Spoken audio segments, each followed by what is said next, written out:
Olá, gente linda e querida. No episódio de hoje, vamos com a história de lobisomem. Se você ainda não é inscrito, se inscreve, deixa like que ajuda muita gente, ocupe seu lugar em torno da fogueira e sem mais delongas, vamos para as histórias.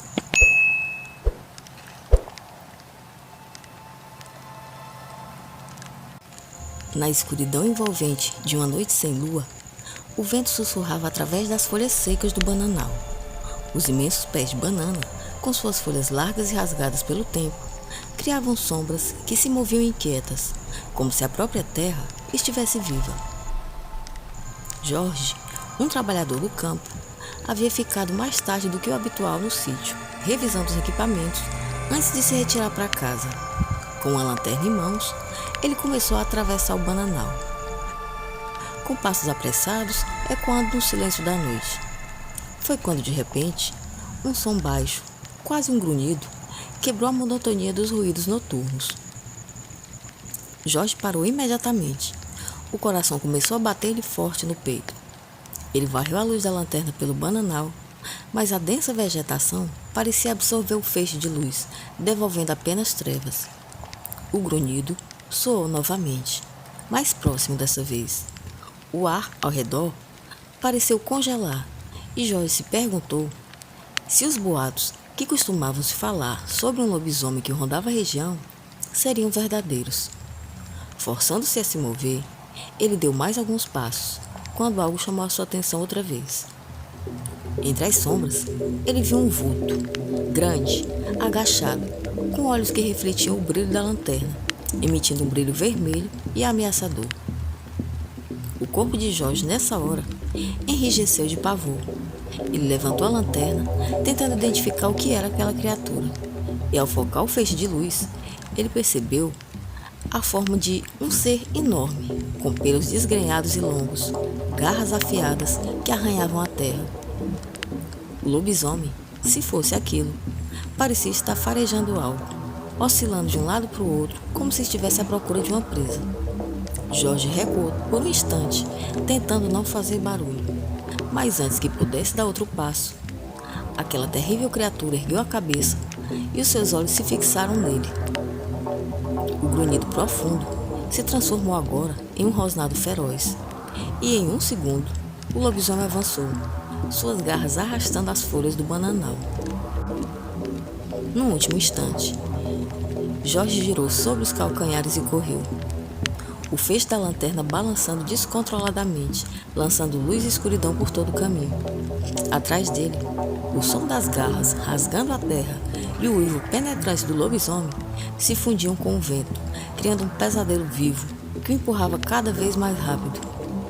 Até que ele finalmente chegou à borda do bananal e tropeçou caindo no chão. Em um impulso desesperado, levantou-se e continuou correndo até a segurança de sua casa, sem jamais olhar para trás.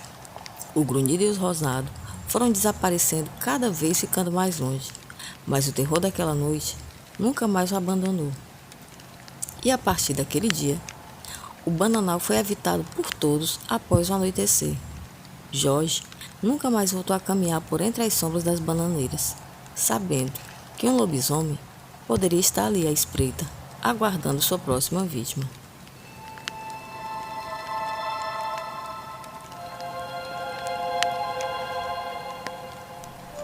Segundo relato. Noite do lobisomem na estrada de pedra. Era uma estrada esquecida, cercada por árvores altas que formavam um túnel natural, bloqueando qualquer luz do luar. Marcos estacionou sua moto na estrada, hesitando por um instante. O caminho à sua frente era um túnel escuro, envolto por as árvores que, como já foi dito, pareciam se fechar como guardiãs de um segredo ancestral. O ar ali era diferente, mais frio, mais pesado. Ele sentiu um aperto no peito, uma sensação difícil de ignorar. Por um momento, pensou em dar meia volta. Por que não seguir pela estrada principal? Questionou-se. Sim, seria mais longa, mas pelo menos seria mais segura. Então, nesse momento, o celular vibrou no seu bolso. Era uma mensagem de voz da irmã mais nova, Ana, com a voz entrecortada de ansiedade. Ela disse: Marcos, por favor, não se atrase. O remédio da mãe acabou e ela tá piorando. Eu não posso sair agora. Ele respirou fundo e a imagem da mãe, deitada na cama, frágil e ofegante, surgiu em sua mente. Não podia se atrasar, não com ela precisando tanto dele. O atalho pela estrada de pedra economizaria quase meia hora, e cada minuto parecia precioso. Isso é só paranoia, pensou ele, tentando afastar o medo irracional que corroía sua mente. Assim sendo, ajustou o capacete, deu partida na moto e seguiu em frente. O ronco do motor parecia frágil diante do silêncio esmagador que tomava conta da estrada. O farol iluminava o caminho estreito, mas a escuridão ao redor parecia viva, pulsante, como se o observasse. Mesmo assim, ele não olhou para trás. Precisava chegar, precisava fazer isso pela mãe. Cada curva o levava mais fundo, não só na estrada, mas na sensação de que algo o espreitava.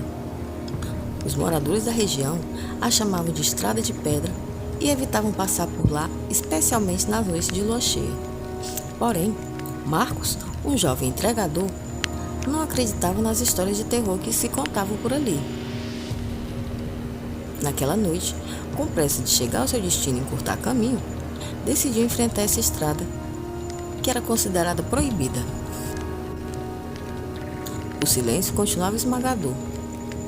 Apenas o som dos pneus sobre as pedras irregulares e o ranger das árvores balançadas pelo vento acompanhavam Marcos. O ar cada vez mais frio, carregado de algo denso quase palpável. Enquanto avançava, ele começou a ouvir passos, como se algo estivesse seguindo o ritmo do seu veículo. Ao reduzir a velocidade e espiar pelo retrovisor, tudo que ele viu foi escuridão. Mas então, um uivo cortou o silêncio. Não era um som comum, era gutural, profundo, quase humano. Marcos sentiu um calafrio percorrer sua espinha.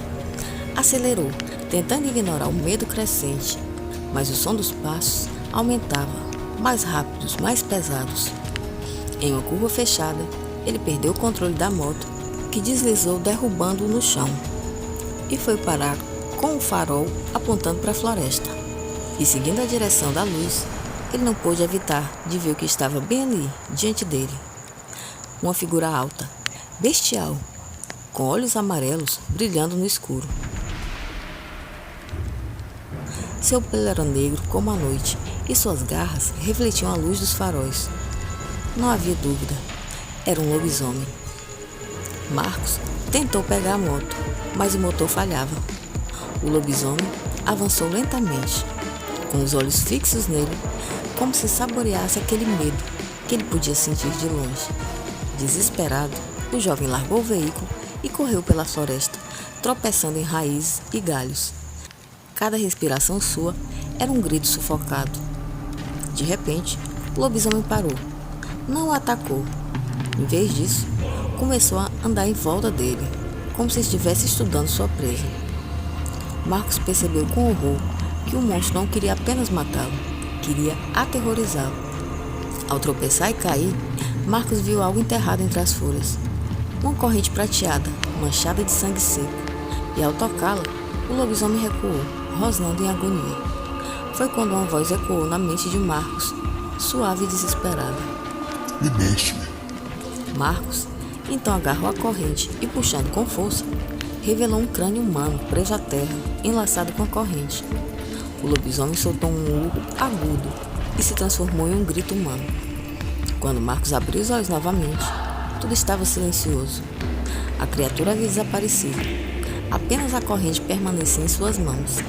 Na manhã seguinte, encontraram Marcos andando, ensanguentado e em estado de choque, na saída da estrada. Ele nunca mais falou sobre o que viu naquela noite, mas todos os meses, na lua cheia, um uivo distante ecoava pela estrada de pedra, como um aviso sombrio de que a besta ainda estava por perto.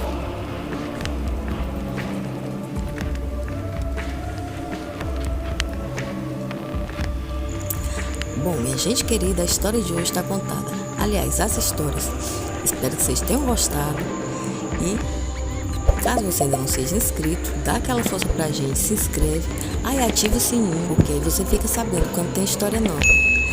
Bom, Deixa like, comenta se você gostou. E enfim, por hoje é isso. Um abraço enorme e a gente se vê no próximo vídeo. Até lá!